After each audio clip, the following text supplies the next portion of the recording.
Bletchley Park, England, May 28, 1944, and mathematician Alan Turing walks through the industrial hum of Hut 8, where his electromagnetic machines, the bombs, are processing through millions of possible combinations, trying to unlock the daily settings of the German Enigma cipher system.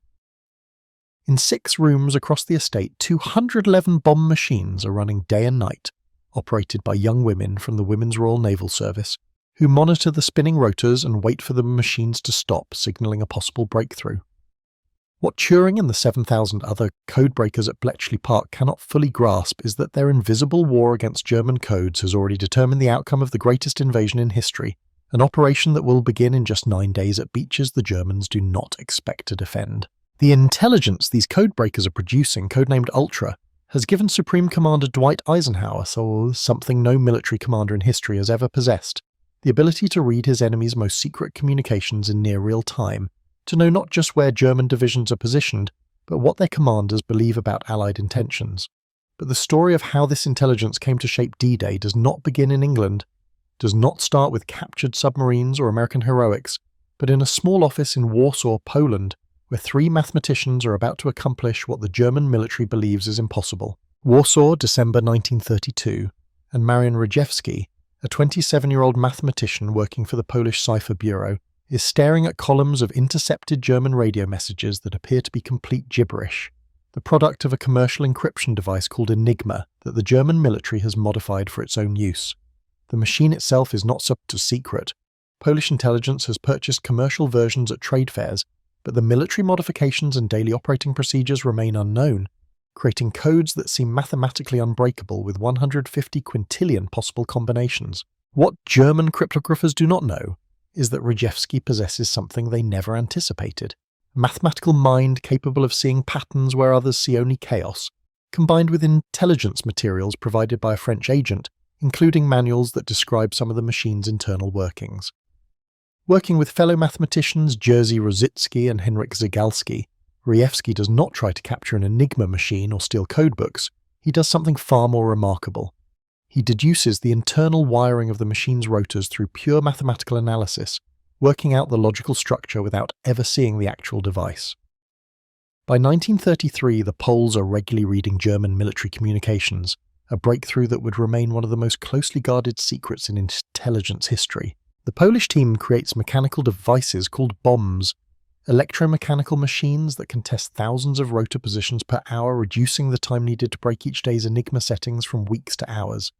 But in 1938, the Germans make their first security upgrade, introducing 2 additional rotors and a more complex plugboard system that multiplies the possible combinations beyond what Polish resources can handle, and by July 1939, with German troops massing on their border, the Poles realize they cannot defend their country and protect their intelligence breakthrough simultaneously. Near Pyry, south of Warsaw, July 25, 1939, and in a secret meeting, Polish intelligence officers present their British and French counterparts with a gift that will help win World War II: complete documentation of their Enigma research, including working replicas of the Enigma machine, diagrams of the rotor wiring, and plans for building improved bomb machines. British intelligence officer Dilly Knox, who's been struggling with Enigma for years, is astonished to discover that the rotor wiring follows alphabetical order, a simple arrangement he had dismissed as too obvious to try. The British and French leave Poland with everything needed to continue the work, and just 5 weeks later, German tanks roll across the Polish border, beginning a war that will see Enigma become the most important intelligence target of the conflict. The Polish breakthrough reaches England just as the British government is transforming Bletchley Park, a Victorian mansion 50 miles northwest of London, into the government code and cipher school, recruiting the best mathematical minds from Oxford and Cambridge universities to attack German codes. Among these recruits is Alan Turing, a 27-year-old mathematician whose theoretical work on computing machines has marked him as someone who thinks differently about problems that seem impossible. Turing arrives at Bletchley in September 1939 and is immediately assigned to Hut 8, the section tasked with breaking German naval Enigma, and he begins working on an improved version of the Polish bomb, a machine that will become the foundation of Allied code breaking for the entire war. The challenge Turing faces is that the Germans have not stood still. Each branch of the military uses different Enigma variants with different numbers of rotors and different operating procedures, and the German Navy, whose communications are vital for tracking U-boats hunting Allied convoys, uses the most secure version with 8 different rotors to choose from and more complex message procedures. High-altitude American bombers can miss moving ships, torpedo attacks can be defeated by disciplined anti-aircraft fire, but naval convoys crossing the Atlantic with food, fuel, weapons, and eventually millions of American troops cannot reach Britain if German submarines know where to find them. Turing develops a technique called banberismus, a statistical method that reduces the number of possible rotor positions the bomb machines must test. But even with this improvement, breaking naval enigma requires something more: actual cipher materials from German ships. The British Royal Navy begins a secret campaign of what they call pinches, capturing German vessels to seize Enigma machines and codebooks before the crews can throw them overboard. On May 9, 1941, HMS Bulldog attacks and captures U-110 in the North Atlantic, and boarding parties led by Sub-Lieutenant David Balmy race through the abandoned submarine, grabbing everything they can find: Enigma machines, rotor wheel, and instructions for the May cipher settings. The captured materials are rushed to Bletchley Park, where they provide the breakthrough Turing needs, and by June 1941, British codebreakers are reading German naval communications regularly, allowing convoys to be routed away from U-boat wolf packs, saving thousands of lives and millions of tons of shipping. The American entry into the war in December 1941 brings new resources and new challenges, as the US Navy begins building its own fleet of bomb machines based on British designs, eventually producing versions that can process settings faster than anything at Bletchley Park. On June 4, 1944, just 2 days before D-Day, Captain Daniel Gallery, commanding a US Navy hunter-killer group, captures U-505 off the coast of Africa in an operation that nearly compromises the entire Allied intelligence advantage. Gallery, a Chicago native who believes capturing a U-boat would yield valuable intelligence, has trained boarding parties specifically for this mission, and when his destroyers force U-505 to surface with depth charges, Lieutenant Albert David leads men aboard the sinking submarine to close scuttling valves and grab everything that looks important. The haul includes 2 Enigma machines with the latest naval rotors, 900 pounds of codebooks and documents, and cipher materials that allow US Navy codebreakers to cut 13,000 hours from their decryption work. But the capture also creates a crisis that reaches the highest levels of Allied command, because if the Germans discover that a U-boat has been captured intact with its Enigma materials, they will immediately change their entire cipher system, plunging Allied intelligence into darkness at the worst possible moment. Admiral Ernest King, Chief of Naval Operations, is furious with Gallery for the risk and seriously considers a court-martial. The 58 captured German sailors are isolated in a secret prisoner of war camp in Louisiana.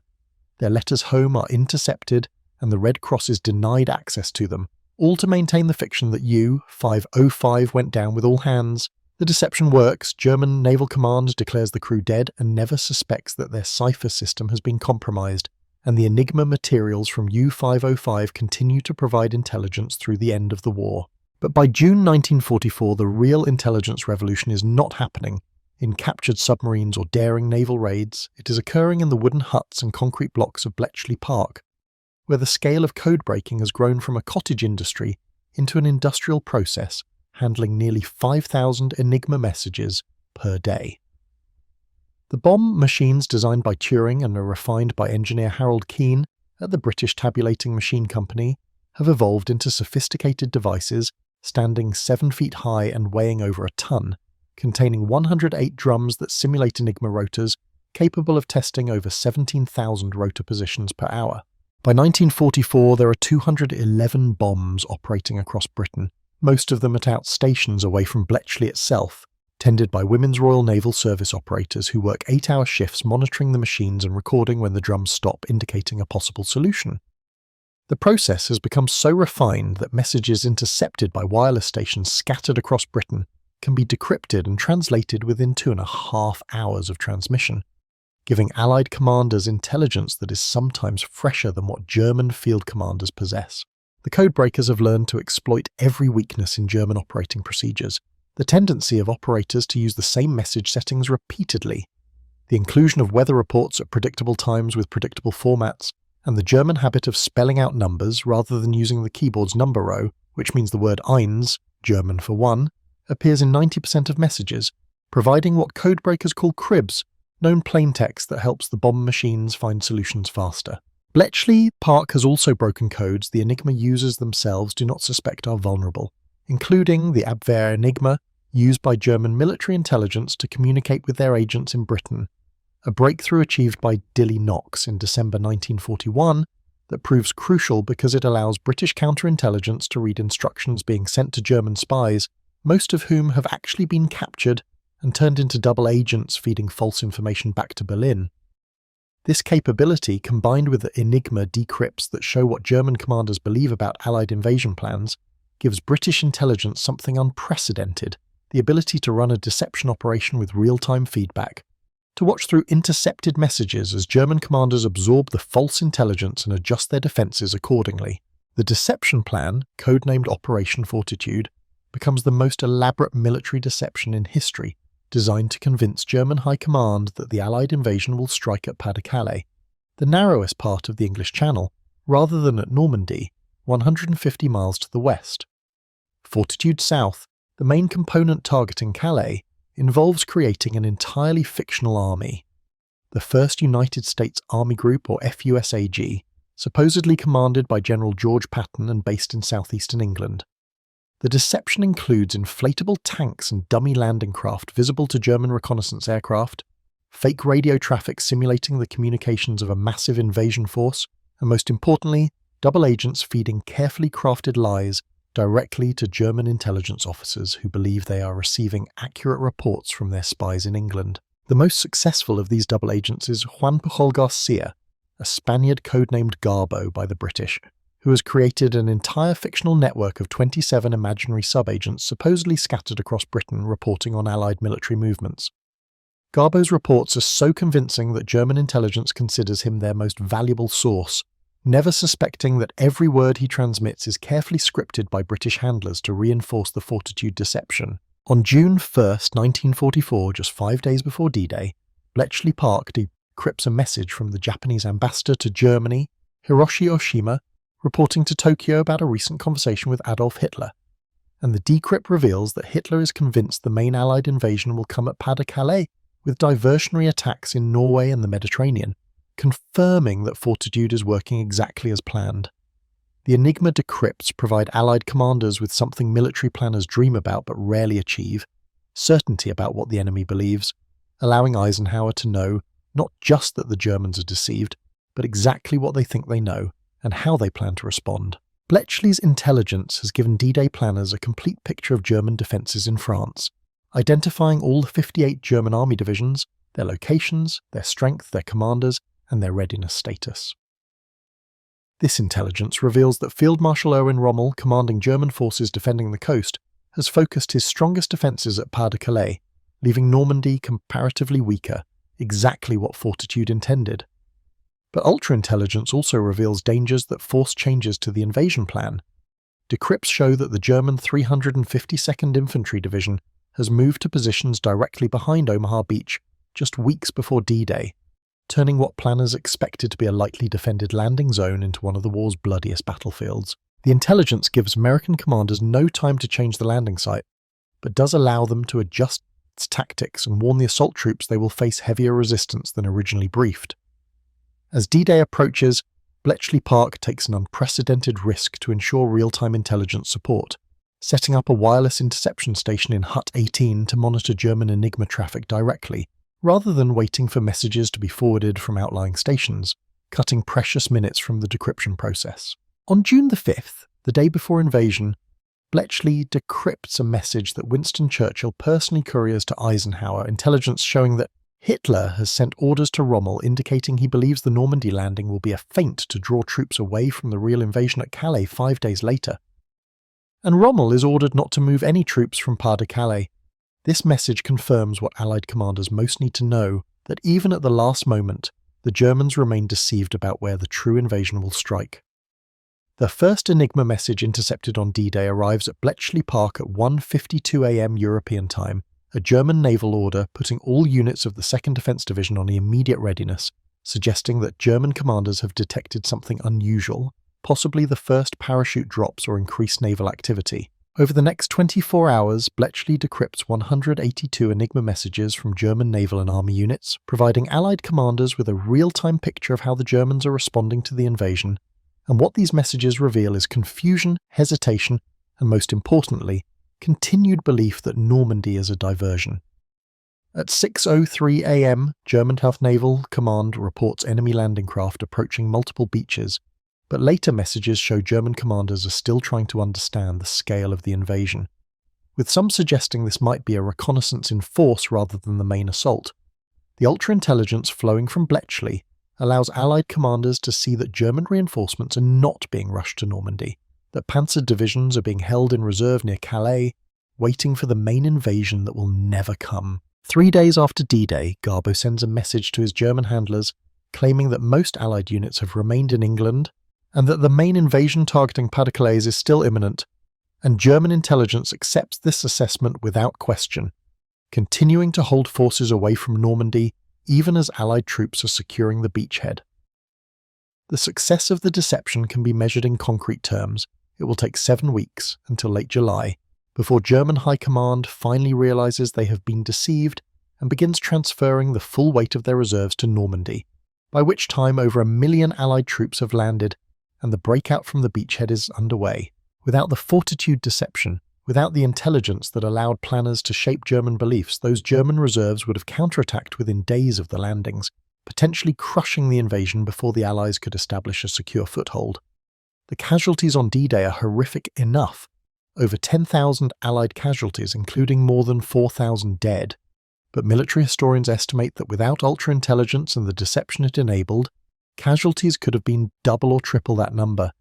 and the invasion itself might have failed, delaying the liberation of Europe by months or years. General Eisenhower, writing after the war, acknowledges that the intelligence from Bletchley Park saved thousands of British and American lives and gave the Allies their best possible chance of success,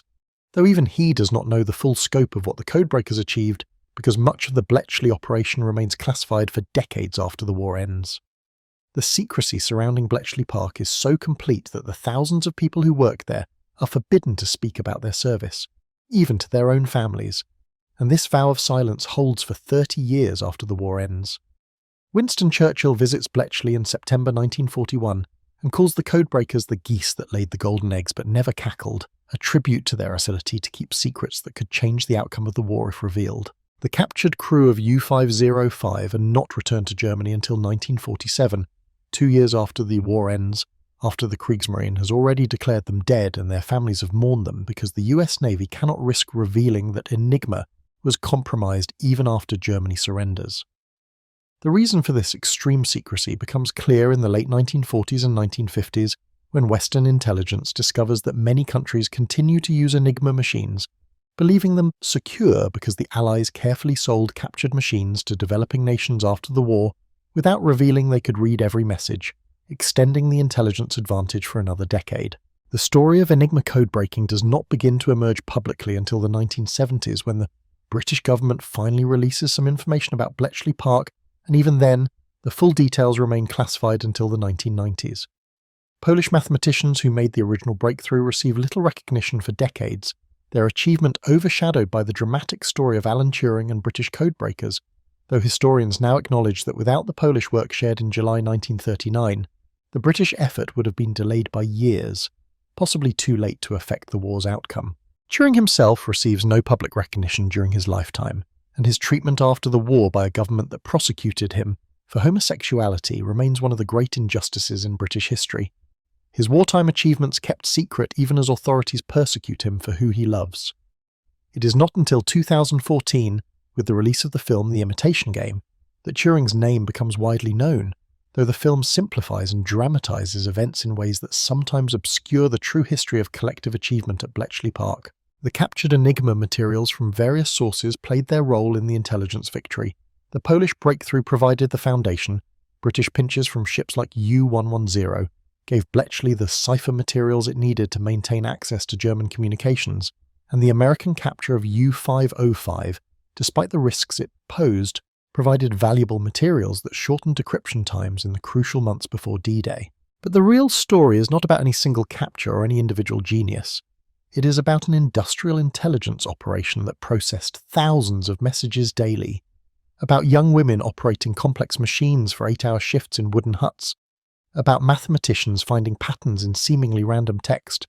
about translators working under pressure to turn decrypted German into actionable English intelligence within hours, about the integration of code breaking with strategic deception to create a military advantage that changed the course of history. The 7,000 people working at Bletchley Park on D-Day represented every type of expertise: mathematicians and linguists, engineers and machine operators, clerks and analysts, intelligence officers and wireless operators, working together in a system that could turn intercepted radio signals into battlefield intelligence faster than any organization in history had achieved. Military analysts studying D-Day and the decades since have concluded that Operation Fortitude, made possible by ultra-intelligence, was as important to the invasion's success as air superiority, naval gunfire, or the courage of the troops who stormed the beaches. German commanders with the wrong information about Allied intentions made wrong decisions about where to position their forces, how to respond to the invasion, and when to commit their reserves, and every wrong decision gave the Allies more time to establish their foothold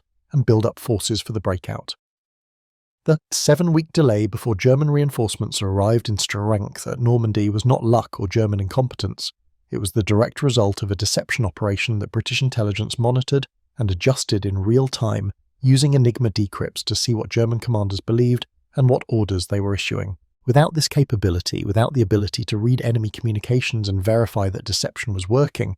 D-Day might have been remembered not as the beginning of liberation, but as another Gallipoli, a costly amphibious failure that prolonged the war and killed a generation. The technology developed at Bletchley Park extends far beyond the immediate intelligence value. Turing's bomb machines lead directly to Colossus, the world's first programmable digital electronic computer, completed in time to decrypt German Lorenz cipher traffic before D-Day and provide strategic intelligence about high-level German communications. The computing concepts developed under the pressure of war create the foundation for the entire computer industry that follows, with Turing's theoretical work on computing machines in the 1930s, combined with his practical wartime experience to establish the basic principles that guide computer development for the next 80 years. The women who operated the bomb machines and worked as analysts and translators at Bletchley demonstrate that intelligence work requires diverse skills, and that gender-based assumptions about who can do mathematical and technical work are simply wrong,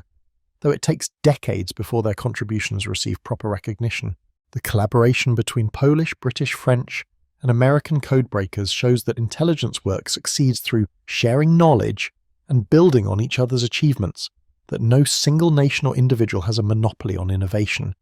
and that the complex problems of codebreaking require diverse perspectives and approaches. When historians analyse why the Allies won World War II, they point to industrial capacity, military leadership, and the sacrifice of millions, but increasingly they also point to intelligence, to the invisible war fought by codebreakers who never fired a shot but who shaped the outcome of every major campaign. Ultra-intelligence affected the Battle of Britain by revealing Luftwaffe tactics and target selections, the Battle of the Atlantic by allowing convoys to avoid U-boat wolf packs, the North Africa campaign by exposing Rommel's supply situation and operational plans, and ultimately D-Day by making possible the deception that held German reserves away from the invasion beaches at the critical moment. General Eisenhower's assessment that Bletchley Park saved thousands of lives is almost certainly conservative. The true number is probably in the tens of thousands, or even hundreds of thousands, when considering not just D-Day, but the entire cumulative effect of ultra-intelligence throughout the war. Every convoy that reached Britain safely because Ultra routed it away from U-boats, every bombing raid that hit the right target because Ultra revealed German dispositions, every German counterattack that failed because Ultra warned of its coming, all of these represented lives saved and battles won through intelligence rather than firepower. The legacy of Enigma codebreaking lives on in modern intelligence agencies that trace their origins to Bletchley Park, with Britain's government communications headquarters, GCHQ, directly descended from the government code and cipher school that operated at Bletchley during the war. The techniques developed for exploiting operator errors, the statistical methods for reducing search spaces, and the integration of signals intelligence with strategic deception remain fundamental to modern intelligence work. The ethical questions raised by codebreaking also persist, including when commanders should act on intelligence that might reveal their capabilities, how to protect sources and methods while still using the intelligence they provide, and whether the ends of winning a war justify the means of reading enemy communications without their knowledge. The story of Enigma demonstrates that technological advantage is temporary, that cryptographic systems once thought unbreakable can be broken through mathematical analysis and persistent effort, and that security depends not just on the strength of encryption, but on the discipline of operators and the protection of key materials. Standing in Bletchley Park today, visitors can see the restored bomb machines, walk through the huts where Codebreakers worked, and view the actual Enigma messages decrypted on D-Day, handwritten translations that provide a minute-by-minute account of German reactions to the invasion. These artifacts tell a story that remained hidden for 30 years, a story of how mathematics and mechanical ingenuity created an intelligence revolution that helped win the war and change the world. The title about America's captured Enigma machine may be historically misleading, but the truth is more interesting. A Polish breakthrough shared with Britain just weeks before war began, British development that turned code-breaking into an industrial process, American resources that built faster machines and provided additional capabilities, and Allied cooperation that integrated intelligence with military operations to create advantages no single nation could have achieved alone. The hidden messages that changed D-Day were not revealed by any single captured machine, but by years of mathematical brilliance, mechanical innovation, and organised effort that turned impossible problems into daily successes, saving thousands of lives and helping to determine the course and outcome of the Second World War.